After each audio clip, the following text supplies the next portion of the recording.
In the 28th century, Earth's former International Space Station starts cooperating with extraterrestrial peoples, who each bring their own station and attach it to Earth's. Little by little, it grows into a multicultural city called Alpha, inhabited by millions of species from thousands of different planets. It grows so big, in fact, that it's relocated to deep space, allowing it to reach even more people and continue growing. To preserve peace among such a large population, a police division is created by the UHF, United Human Federation. 400 years after Alpha is relocated into deep space, Planet Mool lives in peace without any contact with other races, fishing for pearls containing enormous amounts of energy and using a special animal known as the converter to replicate them. Until one day, wreckage begins falling from the sky, including various smaller vessels and an entire huge spacecraft that causes an explosion, annihilating every being on the planet. The tribe leaders and a good number of their population manage to hide inside one of the vessels, but by closing the door and accidentally breaking the lock, they leave Princess Lehomina outside as the planet dies around her. Before the explosion takes her too, she releases her soul in a wave of energy, hoping to pass on their message. The wave reaches Major Valerian of the UHF, who had been taking a nap on a holographic beach in his ship. He travels with his partner Sergeant Laureline, with who he wants to be in a relationship, but she continues to turn him down because she considers him a womanizer with commitment issues. He asks the ship's AI, Alex, to scan his brain, and she confirms he's received external waves that could come from the present or the past and from anywhere in the universe. The duo travels to planet Kyrian, where they receive a message from the defense minister, who asks them to rescue the last converter of its species and take it to Alpha for a top-secret operation. Once they land and have changed into clothes that will make them look like tourists, they meet with Major Gibson and his team, who will be assisting them during this mission. Valerian will be infiltrating a virtual market and meeting Laureline at a drop point to make the transfer, but before they begin, Valerian asks Laureline to marry him as proof he isn't afraid of commitment. Laureline doesn't take him seriously though, and sends him away without an answer except for a kiss on the cheek. The big market is in another dimension, so to access it, Valerian must wear a special helmet and gloves. Once inside, he breaks the rules and enters an area where humans aren't allowed to meet with Sergeant Cooper, who gives him a pair of glasses to change for this helmet to access yet another dimension, plus a gun, a cube to use it and a quick scan of his body to make him invisible. Undetected and unseen, Valerian enters a shady shop where Egon is trying to sell the converter to two aliens that look like the species from his dream in exchange for those special pearls.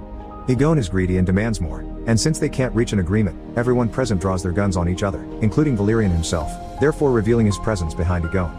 Meanwhile, Laureline and the team drive to the back of the wall that surrounds the market and shoot the guard in the watchtower with a special gun that allows them to gain control of his every move. Then they cut a hole on the wall so Laureline can go through it and meet Valerian at the drop point with a special box she activates next to him, making it appear in the other dimension. Once Egon has put the converter in the box, Laureline deactivates it and takes it back to the van, but Valerian stays another moment to take the special pearl with him as well. He tries to leave quietly, but his floating hand calls the attention of the guard's alien dog and gets jumped on by it, causing everyone to start shooting.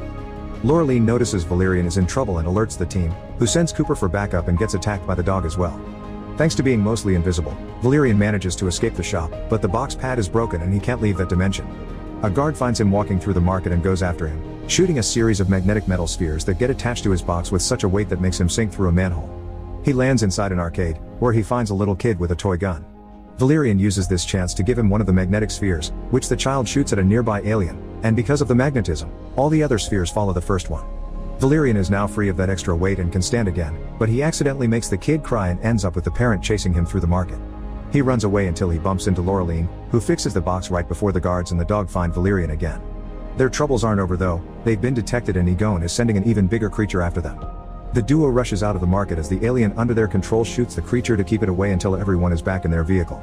The monster easily catches up with them as they drive away and jumps on their van, so the team opens fire on it to no avail. Valerian decides to call Alex and make the AI bring their ship over, so he and Laureline escape through the window and jump into their vessel safely. The creature follows them and jumps on it as well, only to slip and fall when the ship accelerates to leave exospace. While Laureline puts the converter in a treatment capsule, Valerian makes Alex analyze the pearl, discovering it contains an insane amount of power. When looking up the planet in the system however, it shows up under restricted access.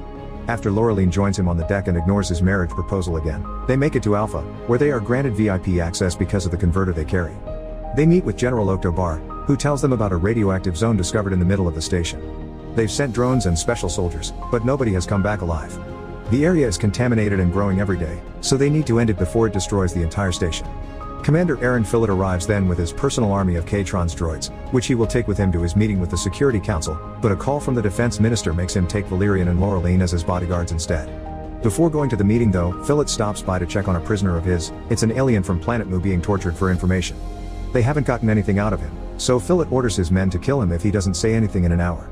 He also reminds his K-Trons what to do if the operation doesn't go well.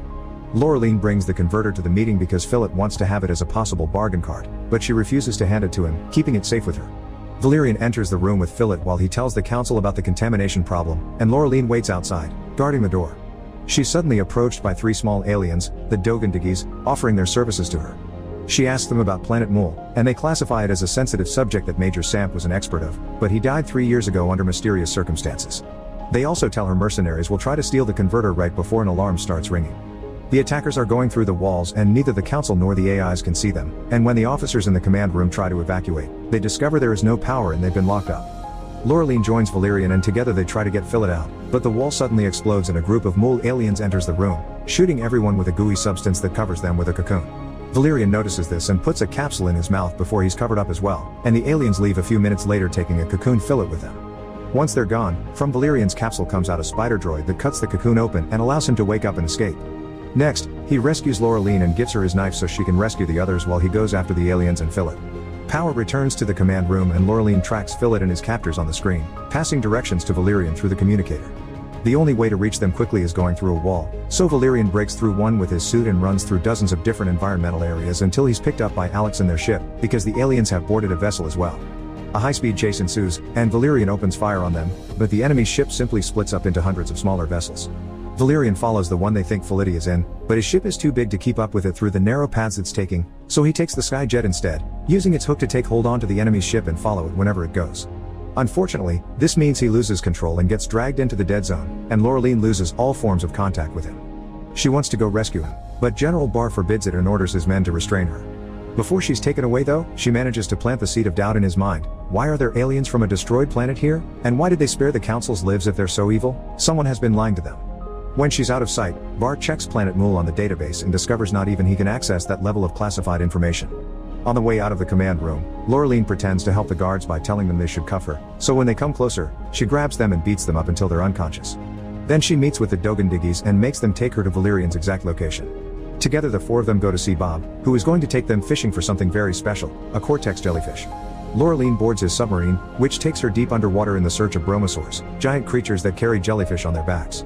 Bob uses the submarine's special claws to retrieve the jellyfish from a bromosaur, which proves to need more than a strong pull, earning the creature's rage. 3 bromosaurs begin chasing them through the water, but thankfully, the submarine is fast enough and they manage to lose them when taking a narrow path. Once they're back on land, the Dogandigis explain to her that she must put the jellyfish on her head and let it show her what she seeks, but she mustn't do it for more than 1 minute or it will start feeding on her memory. Laureline follows their instructions and pushes her limits, staying under the jellyfish for 1 minute 10 seconds until she sees Valerian's location, a sign that says L630SL deactivated, which the Dogandigis confirm to be level 630 east. After she leaves to rescue her partner, the Dogandigis go to see General Barr to sell him the information about the alien hostage Philip has kept hidden. He immediately arrests all the men involved in his interrogation and tries to help the Mool person, but he makes his body explode to send a message as the princess did after telling Barr that they're attacking them because the UHF has what they need. When his assistant Sergeant Neza runs the aliens' DNA through their database, they find out this species isn't there, which means they never existed or someone deleted them from their files. Laureline arrives at level 630 East and, after carefully walking around a rocky area, she finds Valerian unconscious on the ground. She wakes him up with special medicine and after a silly argument, she entertains herself watching the butterflies while Valerian fixes his vessel. What she doesn't know is that not all the butterflies are real, some are bait, and when she touches one without knowing, she's fished out by a primitive tribe, the Bulan Bathers of the planet Gora, and taken into their restricted area. Valerian touches a butterfly on purpose so he's fished out too, but he shoots his captor and hides behind a wall as he regains contact with Alex. The AI tells him that the only way to get in without causing a diplomatic mess would be finding a glemopod. Now that Valerian is out of the dead zone, the UHF can track him again. Guards are told not to hurt him, just to find and assist, so it's easy for him to threaten an officer and take a special invisible gun from him before knocking him out and entering Paradise Alley. There are various human call girls offering their services on the street, but Valerian goes to a special club and asks Jolly the pimp for a glemopod, a kind of alien that can shapeshift into whatever they want. Jolly takes Valerian to see Bubble's show, who dances while constantly changing looks, and after she's done, Valerian takes out his gun, knocks Jolly out, and makes a deal with Bubble, who is an illegal immigrant. If she helps him find Laureline, he'll get her a legal pass and freedom from the club. Bubble accepts and takes them out of there by hiding Valerian in her jelly body and transforming into Jolly. This is the same trick they use to enter the area where Laureline is captured. Bubble simply has to transform into a Bulan Bather. Meanwhile, Laureline tries to communicate with her captors to no avail, they just keep showing her dresses for her to pick one. She ends up in a white one with a huge hat that has a hole on the top of her head and is put on a line of servants that are taking food to their emperor, where Bubble and Valerian have sneaked into as well. The Emperor dislikes all the dishes taken to him, including Valerian's, so he leaves the line and watches Laureline take her turn from behind the guards. Laureline's dish is just a lemon, which the Emperor squeezes on top of her head before taking out a special tool to crack open her skull. Valerian wastes no time and hits a guard with his tray to steal his weapons and fight the rest of the aliens, even jumping on the Emperor to kill him. Now free, Laureline also steals a sword from a body, and with Bubble, they help Valerian fight the guards, but they just keep coming. Valerian decides on a quick plan then, he grabs Laureline's hand and pretends to charge, but they actually fall with Bubble inside a manhole and into a new area. Back in the command room, General Barr speaks with the defense minister and demands access to Philip's classified files, which he gets after some hesitation from the minister. The file on planet Mool says it was destroyed by accident during a war and that the planet had not been inhabited, which is simply false. When trying to find out who was in charge of such a disastrous operation, Barr finds it is, again, classified. The other thing that is starting to irritate him is the constant presence of the K-Trons, who have been programmed by Philip and only he can send them away. Valerian and Laureline fall into a giant trash can and discover Bubbles has been hurt during the fight. Her final words for Valerian are asking him to take good care of Laureline before her body becomes dust. The duo starts wandering around, although Valerian swears he does know where he is going, or at least, kind of. He confesses the prince's soul that has been inside him has been guiding him all along. They end up inside the dead zone, but nothing happens to them. The contamination danger has always been a lie. Valerian thinks Philip actually knows what is truly behind the glowy wall they encounter. It's the Mool people who have been expecting them. They meet the leaders, who proceed to tell them what happened that horrible day years ago. After the big explosion, they drifted in space for many years, salvaging what they could find in the vessel they escaped in and learning all the sciences in its database to restore it. One day they were picked up by scrap dealers, who eventually sold their cargo to the Alpha Station, and they have stayed hidden here while gaining more knowledge and building a new vessel that would allow them to rebuild their home on a new planet. The only things they're missing are a converter and a pearl, which is why they hired Egon to steal them for them so that Philip wouldn't find them. Sadly, Valerian and Laureline messed up that plan. Now they know their story, the aliens trust they will do the right thing and wake up Philip, who immediately asks Valerian and Laureline to arrest the Mool people, saying they're lying and that the planet hadn't been inhabited when they had been fighting in the area. They don't buy it though. In fact, they've already guessed what truly happened. Philip had been the soldier in charge that day, and he decided to send the missiles without caring that there were people on the planet. The only thing he had to do afterward was deleting all evidence. This is why he killed Major Sant and made up the contaminated zone when the Mool people revealed themselves in the Alpha. Philip gives up and admits it's true, saying he only did it to prevent humans from losing their credibility and influence in Alpha before ordering Valerian to arrest the leaders. Valerian obviously doesn't listen and punches him instead before gifting the aliens the pearl he had on him. Laureline wants to give them the converter as well, but Valerian protests, pointing out that's government property only to change his mind when Laureline says this is why she doesn't want to marry him. He doesn't understand love. As a thank you for allowing her to do this, she finally kisses him on the lips. General Barr's men and the K-Trons arrive on the other side of the glowy wall and confirm there's no contamination before planting a set of explosives. Meanwhile, the Mool leader feeds the pearl to the converter, finally creating the energy they needed to activate the new vessel they've built, creating a hologram that simulates their old planet. Now their mission is over, the princess can rest in peace, so the leaders remove her soul from Valerian's body. When they hear about the soldiers outside, a group of aliens crosses the wall and talks to them gently, showing they don't mean any harm.